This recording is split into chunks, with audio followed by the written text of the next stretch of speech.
Hello everyone, Minute Plus Meditation here.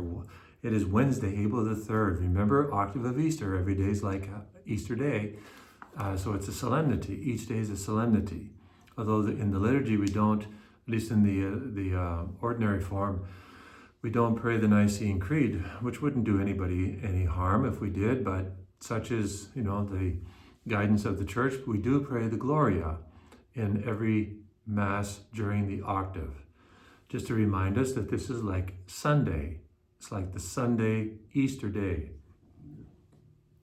Okay, Acts chapter 3. One day, Peter and John were going up to the temple at the hour of prayer at 3 o'clock in the afternoon. Interesting, that's the hour of divine mercy, right? That's the hour when Jesus died on the cross.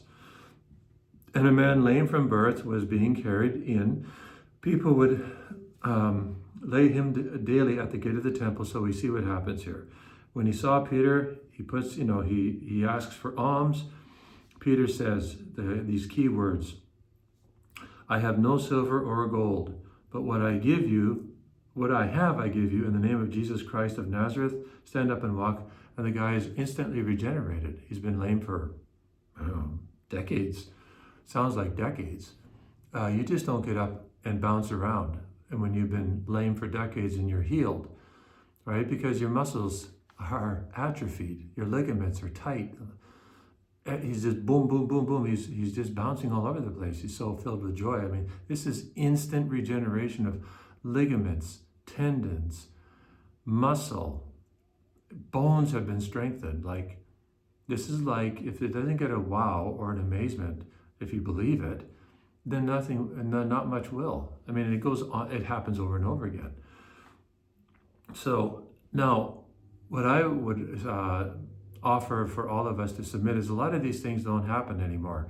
They do happen because every time someone is made blessed, there's a miracle that's been authenticated, or canonized. 2 miracles have been authenticated through the intercession of that person. So miracles still happen, but they tend to be, for the most part, the exception, not the rule. What happens all the time, frequently, is every time somebody goes to confession, they're in a state of mortal sin. Something far greater than what happened to this fellow happens to that soul every time they're sincerely repentant, and the absolution is valid, and they're forgiven of their mortal sin. St. Thomas Aquinas said, what happens there is greater than the creation of the entire universe. Even venial sin, actually. He said venial sin, but even mortal sin is even more so. A soul is forgiven. Greater than the entire creation of the universe, what happens there, that's far greater.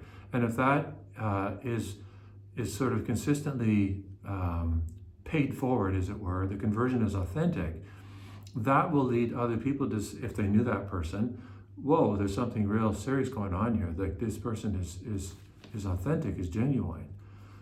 So it's an amazing thing that happens so frequently, and yet, we tend to look for the physical miracles, not for the spiritual, supernatural miracles. Okay, so over to Luke 24. It's the lengthy gospel of the trip to Emmaus, and I'm just going to focus on one part of it. So on the first day of the week, which means Sunday, 2 of the disciples were going to a village called Emmaus, about 11 kilometers from Jerusalem, and were talking with each other about all these things that had happened. While they were talking and discussing, Jesus himself came near and went with them, but their eyes were kept from recognizing him. That's the point. There's so much here, but that's what I'm going to focus on, is why are their eyes kept from recognizing him? Well, it sort of indicates it right here. They stood still, looking sad. Then when one of them, whose name was Cleopas, answered him, are you the only stranger in Jerusalem who does not know these things? And basically, they reveal that Jesus is dead. So as far as they're concerned, Jesus is dead. And many times we do not recognize, now again, I'm presuming anybody who views this is a believer, but many times our faith can almost be like it's dead, because we are not taking the fact that Jesus is alive and he's present to us seriously. We act like he's dead. So we give in to sadness inordinately. I mean, there are things in life that are going to make us sad. All sorts of things. Natural sadness. we people lose a beloved animal, we lose a parent, we lose a sibling, people, just all sorts of things will make us naturally sad.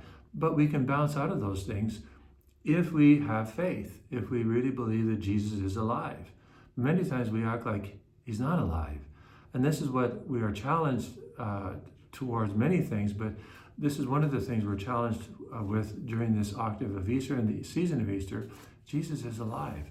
Doesn't mean you're just gonna, not be sad anymore, but it will fade much quicker. You'll receive a grace to be able to cope with this, be resilient. As I talked about on Good Friday, to be resilient because of the cross, and Jesus has taken our cross, taken the cross, and he's actually died and risen again. So really try to think about these things when everything is going great, so that when everything is not going great, these things will come to you and be a source of strength for you. God bless you.